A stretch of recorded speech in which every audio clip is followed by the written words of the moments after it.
Bien, on va parler maintenant de l'architecture du péritoine et des modalités de drainage de la cavité péritonéale. Euh, alors tout d'abord, je vous rappelle que sur cette coupe sagittale, on divise le tronc sous-diaphragmatique en trois parties. Euh, la cavité intrapéritonéale ou la zone intrapéritonéale, la zone rétropéritonéale qui, en avant du rachis, est formée par les gros vaisseaux et de part et d'autre du rachis, est formée par les loges rénales. Et puis la zone sous-péritonéale, au-dessous de la cavité péritonéale, c'est-à-dire dans le pelvis, à partir du plan du détroit supérieur. Alors, j'attire votre attention que le rétropéritoine ou la zone rétropéritonéale et la zone sous-péritonéale communiquent parce que la horte abdominale, quand elle va se bifurquer en deux artères iliaques primitives par la suite internes et externes, les artères iliaques internes descendent directement dans le pelvis, également. Donc, les anglo-saxons préfèrent appeler la zone rétropéritonéale et sous-péritonéale, toutes les deux comme étant la zone rétropéritonéale. De toute façon, on est en dehors de la cavité péritonéale. Alors, la cavité péritonéale, quant à elle, peut être divisée en deux parties. La grande cavité péritonéale proprement dite et l'arrière-cavité des épiplans. Parce que l'arrière-cavité des épiplans est un diverticule de la cavité péritonéale. Et quand vous allez faire, par exemple, la toilette péritonéale, quand vous allez traiter une péritonite, votre lavage est considéré incomplet si vous ne nettoyez pas correctement l'arrière-cavité des épiplans. Parce que si vous ne le faites pas, votre malade fera peut-être une collection post-opératoire. Vous allez vous demander pourquoi. Parce que votre lavage, tout simplement, est incomplet. À chaque fois, on fait une toilette péritonéale. Il faut faire attention de bien laver également l'arrière-cavité des épiplans.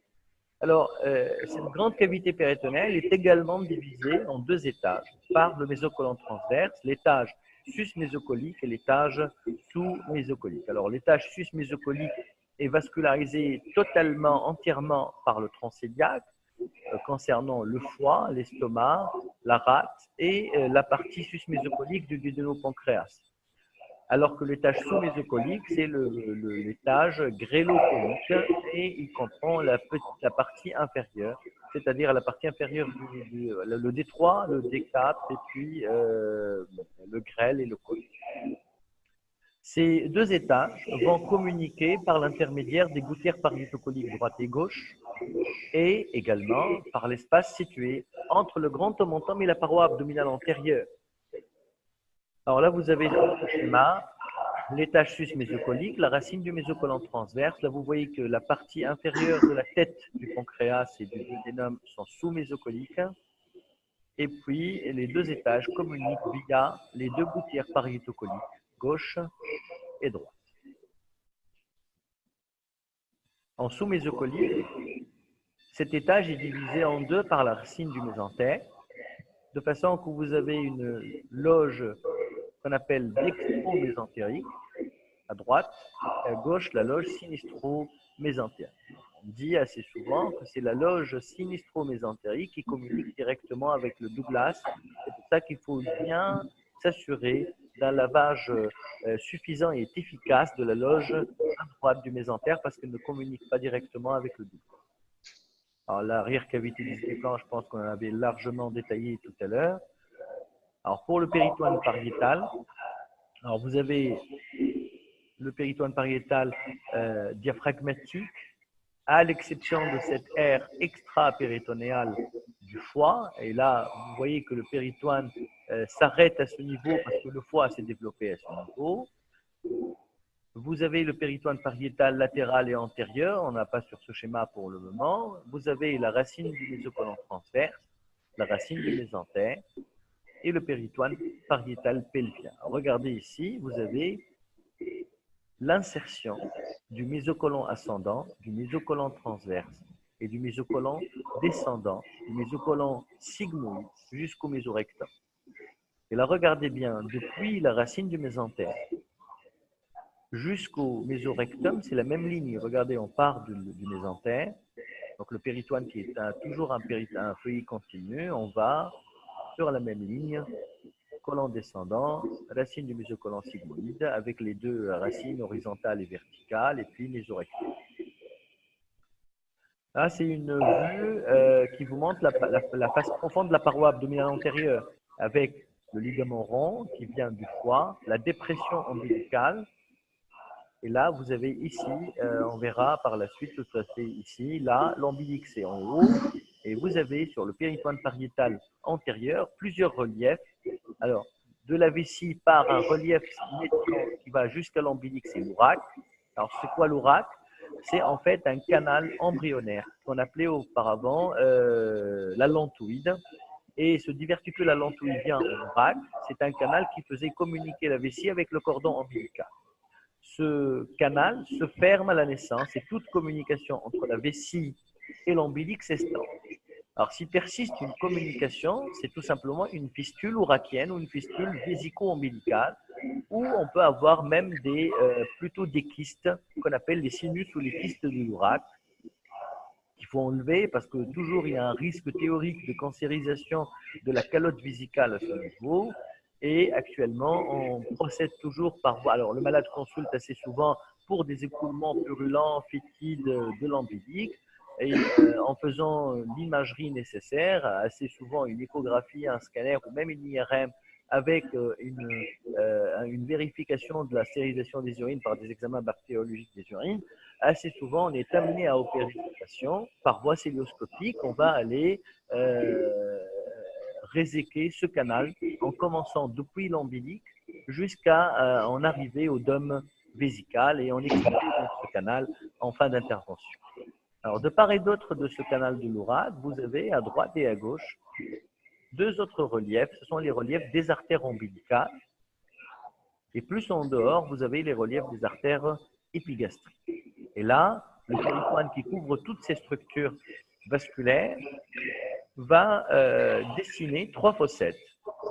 Alors, la première, en dehors des artères épigastriques, et ça vous allez le voir avec le module des hernies, c'est la fossette inguinale externe par lequel vous avez ici le canal déférent émergé pour passer en latérovésical, par la suite en rétrovésical pour se réunir avec la vésicule séminale et donner le canal éjaculateur. Donc c'est la fossette iliaque inguinale externe, lieu des hernies inguinales obliques externes. La deuxième fossette est entre l'artère épigastrique et l'artère ombilicale. C'est la fossette inguinale moyenne, siège des hernies directes. Alors, la hernie directe, c'est tout simplement un affaiblissement du fascia transversalis à ce niveau. Donc, le contenu hernien n'accompagne pas les éléments du cordon spermatique. Alors que lorsque vous avez une hernie oblique externe, le sac hernière accompagne le cordon spermatique. Vous aurez à disséquer le sac hernière du cordon spermatique. Alors qu'au niveau de la deuxième fossette, numéro 2, ça n'accompagne pas donc les éléments du cordon. Vous allez juste avoir l'obligation de faire réintégrer ce sac assez souvent dans la cavité péritonéale, faire un plan de renforcement et mettre une plaque à la fin. La troisième fossette est entre l'ouraque et l'artère ombilicale. C'est la fossette inguinale interne, siège des hernies obliques internes qui sont très très rares. Enfin, on en voit vraiment une tous les 3-4 ans. Ça, c'est le même schéma, mais en dissection. Donc là, vous avez l'ombilic, le relief de l'ouraque, l'artère ombilicale et l'autre artère ombilicale de l'autre côté. Et le péritoine qui recouvre ces structures s'appelle le fascia ombilico-vésical, parce que la vessie est là. Le fascia ombilico-vésical, ce triangle-là, c'est le péritoine qui supporte ces trois structures, la bleue et les deux rouges. Alors, quand il y a un kyste de l'ouraque, vous allez avoir une formation kystique à ce niveau, ou même quasiment une fistule sur toute la longueur. Il faut aller en célio, disséquer à partir de la dépression ombilicale et aller enlever toute cette structure jusqu'en arriver jusqu'à la vessie. Il faut assez souvent sécuriser par des clips ou une petite suture. Alors, pour accéder à la cavité péritonéale, notamment en célio, le trocar ombilical que vous allez mettre, il faut le mettre vraiment au niveau de l'ombilic parce que c'est le seul point où il y a une disparition des muscles, où les feuillets de l'aponévrose donc se trouvent dénudés de muscles. Donc vous avez la distance minimale à traverser sans faire des effractions musculaires ou des saignements d'origine musculaire. Alors, sur cette coupe, je vous montre les récessus pubiens chez l'homme.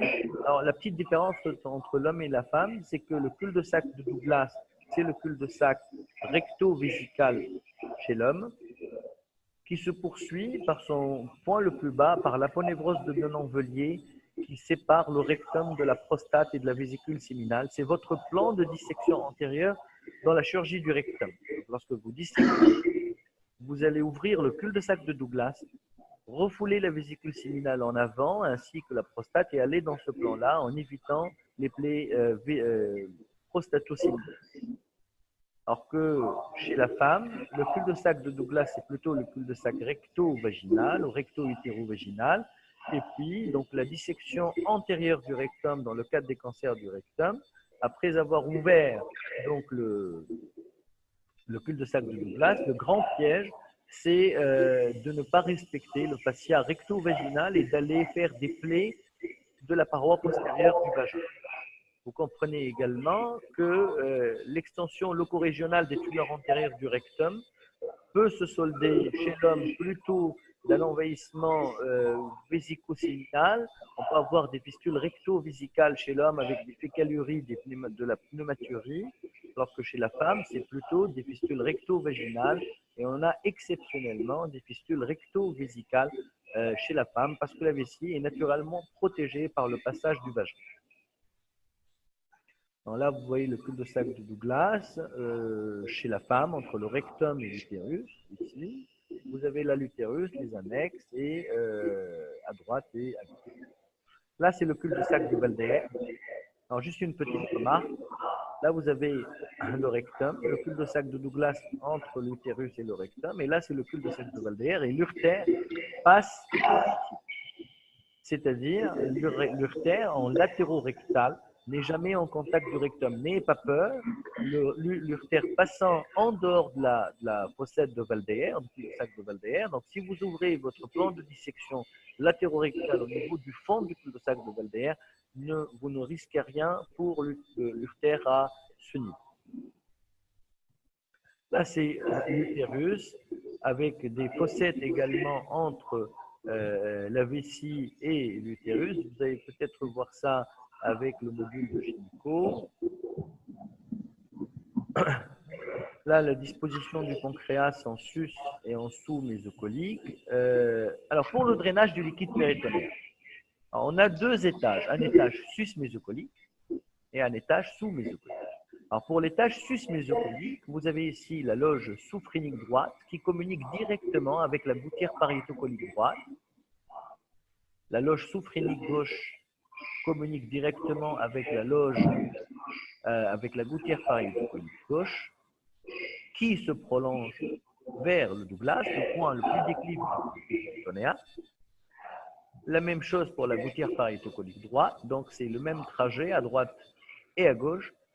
Par contre, ici, la loge sinus-mésentérique communique directement avec le Douglas. Ce n'est pas le cas de la loge dextro-mésentérique. Il faut bien laver parce qu'elle ne se draine pas vers le Douglas. Alors, tous les liquides descendent vers le Douglas, c'est normal. Enfin, c'est un principe de gravité. Mais les liquides ne sont pas absorbés au niveau du péritoine du Douglas. Au niveau du cul-de-sac de Douglas, le pouvoir d'absorption du péritoine est nul. Alors que le liquide est là-bas. C'est pour ça que les patients font des abcès au niveau des récessus pelviens. L'absorption péritonéale est maximale au niveau du diaphragme, au niveau des puits de Ranvier qui sont situés au niveau du péritoine diaphragmatique. Alors que l'absorption est nulle au niveau du cul-de-sac de Douglas. C'est pour ça qu'on draine toujours le cul-de-sac de Douglas parce que d'un côté, c'est le point le plus déclivé. Et d'autre côté, c'est aussi le point où il n'y a pas d'absorption des liquides péritonéaux. Donc, là, vous voyez l'espace hépatodiaphragmatique divisé en deux par le ligament falciforme. Bon, là, c'est un sujet assez gras, avec une zone à droite du ligament une autre à gauche du ligament falciforme. Donc là, c'est l'espace sous-phrénique droit. Là, c'est l'espace interhépatorénal. Donc là, vous avez le foie, le rein, et là, c'est le cul-de-sac de Morrison. Là, c'est l'espace sous-phrénique gauche. Là, vous avez l'estomac qui est assez distendu. La gouttière parieto-colique droite. Et là, quand vous faites votre colectomie, vous allez empaumer, à ciel ouvert, le côlon. Vous allez tirer le côlon vers vous et vous allez voir une petite ligne blanche qui signe le fond de la gouttière parieto-colique. Alors, n'incisez pas immédiatement sur cette ligne-là, remontez 1 cm au-dessus, parce que si vous allez inciser au niveau de cette ligne, vous allez vous trouver dans le rétropéritoine, donc il faut faire attention, c'est par l'expérience qu'on a acquis ça, enfin vous allez faire vous aussi, mais il faut donc inciser 1 cm au-dessus pour éviter d'aller dans le rétropéritoine. La gouttière parieto-colique, vous voyez ici également.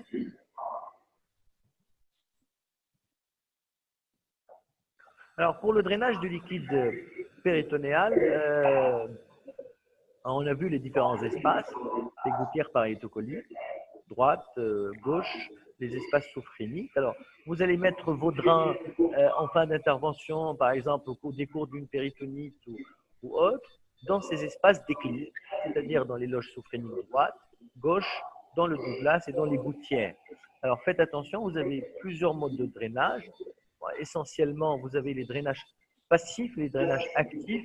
Alors, pour les drainages actifs, aspiratifs, les drains de Rodin ou les drains de Blake, il faut les mettre obligatoirement dans des zones closes, parce que si on met un drain aspiratif dans la cavité péritonéale, ça va aspirer l'air que vous avez introduit lors de votre laparotomie ou votre laparoscopie. Donc, ça n'a quasiment pas de sens. Donc, les drainages aspiratifs drainent des cavités closes.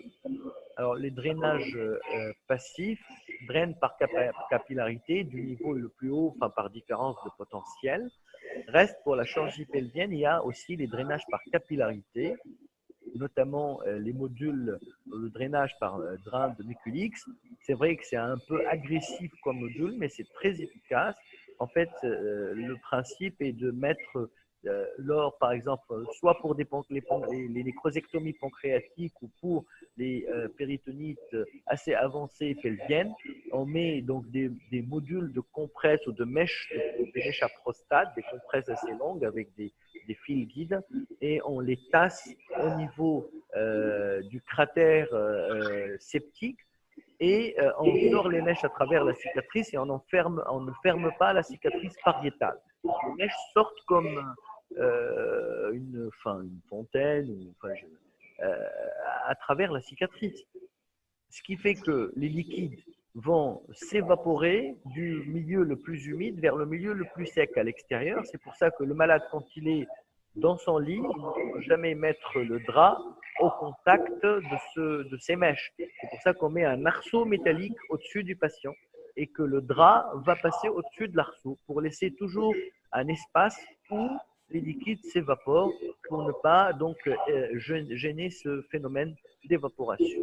Alors, il n'y a pas beaucoup d'équipes qui utilisent ça. Moi, je suis passé par Georges Pompidou, on utilise, à Saint-Antoine aussi. Je ne sais pas, enfin, vous savez, vous pouvez me dire peut-être après, est-ce que c'est encore assez utilisé? Nous, en Tunisie, on n'utilise pas beaucoup, sauf dans les quelques cas des grandes nécrosectomies pancréatiques qu'on fait de moins en moins aussi, à cause du développement, évidemment, des moyens de drainage radiologique et endoscopique.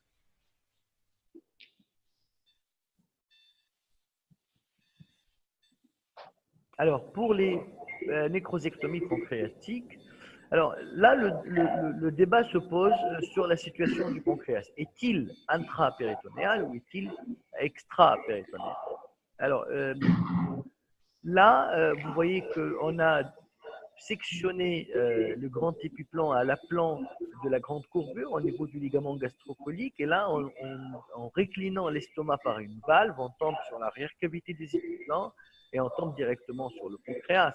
Et une coulée de nécrose pancréatique ici va nous donner, va se collecter au niveau de l'arrière-cavité, ce qui fait que le pancréas à ce niveau est intrapéritonéal et qu'on peut faire une nécrosectomie par voie antérieure, par une laparotomie médiane, une ouverture de l'arrière-cavité du flanc, une nécrosectomie antérieure, et puis on met assez souvent le module de Muculix pour drainer. Mais on peut accéder également par voie postérieure. Regardez. Alors là, c'est le drain de Muculix, le sac avec les mèches à prostate, et on laisse la paroi ouverte. On ne ferme pas la totalité de la paroi, on laisse le module émerger à travers la cicatrice parietal. Et là, sur cette, regardez, on peut accéder à la nécrose pancréatique par voie postérieure. Un abord postérieur nous permet d'aller vers la face postérieure du pancréas et aller réaliser notre nécrosectomie. Alors là, on va se dire, est-ce que le pancréas est rétropéritonéal? Alors la réponse réside sur l'information que je vous ai donnée tout à l'heure, c'est-à-dire ces deux feuillets qui s'accolent ici, ils nous donnent l'impression que le péritoine définitif passe là en avant du pancréas, alors que ce n'est pas vrai, mais on peut avoir cette collection à ce niveau et on peut aller décoller cet espace avasculaire et faire la nécrosectomie.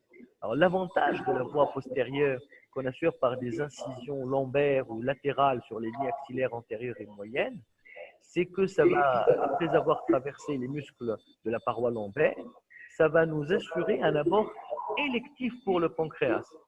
Alors, un abord électif du pancréas, regardez, sans ouvrir la cavité péritonéale.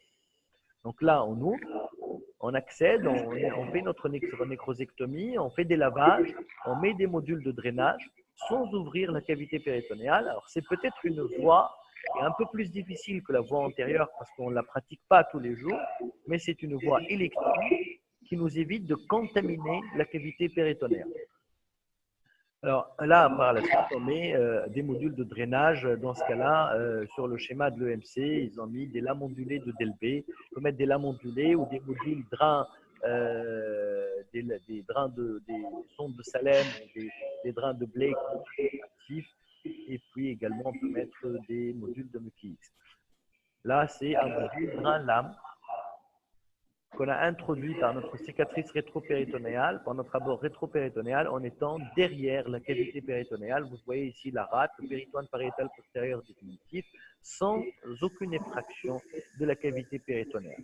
Alors, heureusement que ces deux interventions sont largement, de moins en moins pratiquées, et en première intention pour les nécroses ou les surinfections de nécrose pancréatique, on passe toujours par les paliers du traitement médical en typothérapie et toujours le drainage radiologique qui est de plus en plus performant avec des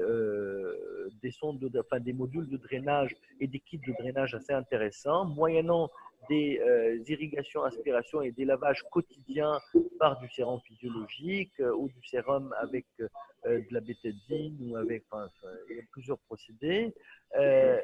Mais la voie d'abord chirurgicale reste le dernier recours, ça reste une intervention lourde et on est amené assez souvent à réopérer le malade à 2 à 3 reprises pour faire des nécrosectomies complémentaires.